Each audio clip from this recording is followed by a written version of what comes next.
اعوذ باللہ من الشیطان الرجیم بسم اللہ الرحمن الرحیم اللہم صل علی محمد وعلی محمد وعجل فرجہم۔ السلام علیک یا صاحب العصر والزمان، روحی وارواح العالمین لتراب مقدمہ الفدا۔ میرا موضوع ہے حضرت قائم آل محمد کے ظہور کے علامات۔ بعض لوگ غیر حتمی علامات کو بھی حتمی علامات سمجھ کر اس پر اپنی آراء دینا شروع کر دیتے ہیں اور پھر مشکلات میں پھنس جاتے ہیں۔ تو اس بارے میں جو علماء نے ذکر کی ہیں حضرت قائم آل محمد کے حتمی علامات، حتمی نشانیاں جو حضرت قائم آل محمد کے ظہور سے پہلے وقوع پذیر ہوں گی، وہ 5 علامات ہیں جن کو یقینی علامات کہا جاتا ہے، حتمی علامات کہا جاتا ہے۔ یہ 5 نشانیاں احادیث اور روایات معصومین علیہ السلام کی روشنی میں بیان ہوئی ہیں۔ روایات میں امام صادق علیہ السلام نے فرمایا، قائم آل محمد کے ظہور سے پہلے 5 نشانیاں ہوں گی۔ پہلی نشانی آسمانی ندا، آسمان سے آواز آئے گی۔ دوسری نشانی یمانی کا خروج ہوگا۔ تیسری نشانی بیضا کی سرزمین میں زمین کا دھنس جانا، خسف بیضا کہا جاتا ہے اس کو۔ نمبر 4 سفیانی کا خروج۔ نمبر 5 نفس زکیہ کا قتل۔ اب آپ کی خدمت میں ان علامات اور ان نشانیوں کی تفصیل عرض کرنا چاہتا ہوں۔ انشاءاللہ امید ہے آپ توجہ سے سماعت فرمائیں گے۔ پہلا ہے سفیانی کا خروج۔ سفیانی ایک ظالم اور جرائم پیشہ شخص ہے جو شام یعنی سوریہ سے اٹھے گا۔ وہ مدینہ اور کوفہ کی طرف شیعوں کو قتل کرنے کے لیے فوجیں بھیجے گا اور خود بیت المقدس کی طرف پیش قدمی کرے گا۔ امام صادق علیہ السلام نے فرمایا، اگر تم سفیانی کو دیکھو گے تو گویا تم نے سب سے پلید انسان کو دیکھ لیا۔ کتاب الغیبہ جلد 2 صفحہ 557 میں یہ حدیث موجود ہے۔ نمبر 2 خسف بیضا۔ خسف بیضا کیا ہوتا ہے؟ خسف ہوتا ہے دھنس جانا، زمین میں دھنس جانا، اور بیضا مکہ و مدینہ کے درمیان ایک ویران اور اجاڑ علاقہ ہے۔ جب سفیانی کی فوج مدینہ فتح کرنے کے بعد مکہ کی طرف بڑھے گی تو بیضا کی سرزمین پر معجزانہ طور پر زمین انہیں نگل لے گی اور یہ سب تباہ ہو جائیں گے۔ یہ دوسری علامت ہے جو حتمی علامات میں سے ہے۔ تیسری علامت آسمانی ندا۔ یہ ایک آواز ہے جو 23 رمضان المبارک کی رات اور دن میں آسمان سے سنی جائے گی۔ پوری دنیا کے لوگ اپنی اپنی زبان میں اسے سمجھیں گے۔ جو بھی اس کی زبان ہوگی اس زبان میں وہ اس ندا کو سمجھیں گے۔ امام صادق علیہ السلام نے فرمایا، آسمانی ندا دینے والا حضرت قائم آل محمد اور ان کے والد کے نام کی طرف دعوت دے گا۔ یہ غیبت دوسری میں ہے، صفحہ 187 میں۔ یہ دوسری حتمی علامت ہے۔ تیسری جو حتمی علامت ہے، بلکہ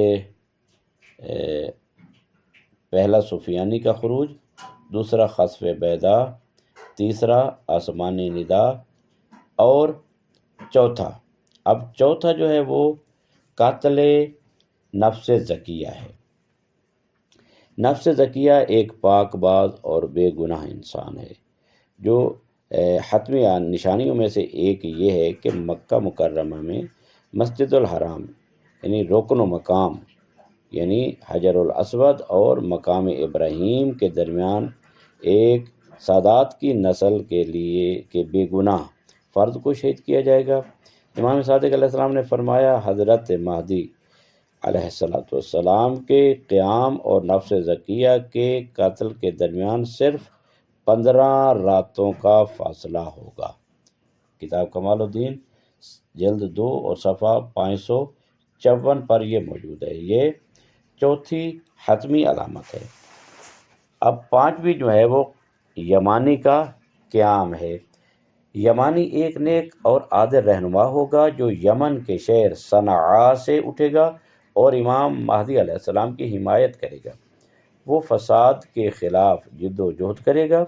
امام باقر علیہ السلام نے ارشاد فرمایا، حضرت مہدی عجل اللہ تعالیٰ فرجہ شریف کے قیام سے پہلے اٹھنے والے تمام پرچموں میں یمانی کا پرچم سب سے زیادہ ہدایت یافتہ ہوگا، کیونکہ وہ تمہیں تمہارے حقیقی پیشوا یعنی امام مہدی علیہ السلام کی طرف بلائے گا۔ یمانی کا قیام سفیانی کے خروج کے وقت ہی ہوگا، یعنی ہم زمان، یعنی جب سفیانی خارج و خروج کرے گا تو یمانی کا قیام بھی شروع ہو جائے گا۔ یہ 5 علامات جو ہیں وہ امام علیہ السلام کے ظہور کے حتمی علامات میں سے ہیں۔ یہ ہوں گی تو تب امام علیہ السلام کا ظہور ہوگا۔ لیکن امام علیہ السلام کے ظہور کی بعد جو غیر حتمی علامات ہیں، ممکن ہے کہ وہ ہوں، ممکن ہیں وہ نہ ہوں۔ مثلا ان کی ضروری نہیں ہے کہ علامات کا تعلق ان سے ہو، کیونکہ ممکن ہے بعض علامات واقع نہ ہوں لیکن ظہور تحقق پذیر ہو جائے۔ بعض ممکن ہے کہ بعض نشانیاں ظاہر ہوں لیکن ظہور کا ان کے ساتھ یعنی ہم زمان ہونا، یعنی ایک ہی وقت میں واقع ہونا، یہ لازم نہیں ہے۔ اس کا مطلب یہ ہے کہ یہ علامات ظہور کے زمانے کے ماحول کو بیان کرتی ہیں، یعنی ماحول ایسا ہوگا جیسے یہ کہا جائے کہ مثلا فلاں ڈاکیہ جو ہے صاف موسم میں خط لائے گا، تو اس کا مراد یہ ہے کہ وہ جو ڈاکیہ ہے وہ جو ناموافق اور ناموزوں موسم ہے اس میں نہیں آئے گا۔ اس کا مطلب یہ نہیں کہ ہر صاف موسم میں وہ آئے گا۔ تو اسی طرح علامات ظہور سے مراد یہ ہے کہ حضرت مہدی علیہ السلام ان حالات کے علاوہ کسی اور زمانے میں ظہور نہیں فرمائیں گے، نہ یہ کہ جب یہ حالات پیدا ہو جائیں تو ظہور ضرور ہوگا، نہیں، لیکن ان کا جو ظہور کا دوران ہوگا وہ انہی حالات کے درمیان ہی ہوگا۔ لیکن یہ ضروری نہیں کہ یہ حالات ہو جائیں تو ظہور ہو جائے، یہ کوئی لازم نہیں ہے۔ تو بعض علامات ہیں جو غیر حتمی علامات ہیں، ان میں ایک ہے فساد جو ہے وہ اس کا پھیلاؤ ہوگا۔ غیر حتمی علامات ظہور میں سے ایک فساد کا عام ہونا، جیسا کہ عرض کیا ہے کہ فساد اور دیگر چیزیں یعنی مصلح کل امام مہدی علیہ السلام کے ظہور کی شرط نہیں ہے کہ ہم انہیں بڑھا کر ظہور کو تیز کر سکیں۔ لہذا بعض جو ہے لوگ کہتے ہیں فسادات بڑھاؤ تاکہ امام علیہ السلام کا ظہور ہو، ایسی بات نہیں ہے۔ فساد اور اصلاح ایک دوسرے کے متضاد ہیں، لہذا فساد کو ہوا دینے کا اصلاح اور مصلح یعنی امام قائم علیہ السلام کے ظہور سے کوئی تعلق نہیں ہے۔ قرآن کی صریح بیان کے مطابق انبیاء کی آمد اور آسمانی کتابوں کا ایک مقصد یہ ہے کہ لوگ اس سطح پر پہنچیں کہ وہ اپنی مرضی سے عدل و انصاف قائم کریں۔ لہذا غیبت کے دور میں ہمارا اہم فریضہ یہ ہے کہ خود کو اور دوسروں کو اس ثقافت تک پہنچائیں، اس کلچر تک پہنچائیں تاکہ ہم عدل کو قائم کرنے والے عالمی مصلح کو پوری آمادگی اور تیاری کے ساتھ قبول کر سکیں۔ دین امام زمان اور ان کے آداب کو سمجھنا اور ان کے ساتھ ہم آہنگی پیدا کرنا اس خطرناک دور کی اہم ترین ذمہ داریوں میں سے ہے۔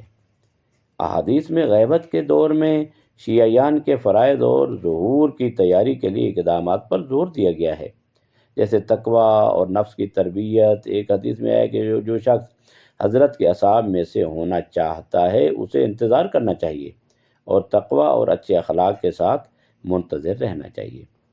امر بالمعروف، تیسری چیز جو ہے امر بالمعروف اور نہی عن المنکر کا ترک کرنا، ترک ہو جانا۔ روایات میں ایک اور علامت امر بالمعروف اور نہی عن المنکر کا معطل ہونا ہے۔ یہ دو عظیم فرائض معاشرے کی تعمیر اور اصلاح میں بنیادی اور کلیدی کردار ادا کرتے ہیں، لیکن افسوس آج لوگ انہیں نظر انداز کرتے ہیں۔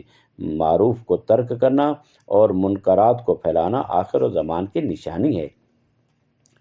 سود خوری کا فروغ، آخری زمانے کی ایک نشانی سود کا عام ہونا ہے۔ رسول اللہ صلی اللہ علیہ وآلہ وسلم نے فرمایا، آخری زمانے میں سود کھلے عام ہوگا، ہر کوئی سود کھائے گا، حتیٰ کہ جو سود نہ بھی کھائے اس کے پاس اس کا اثر پہنچے گا۔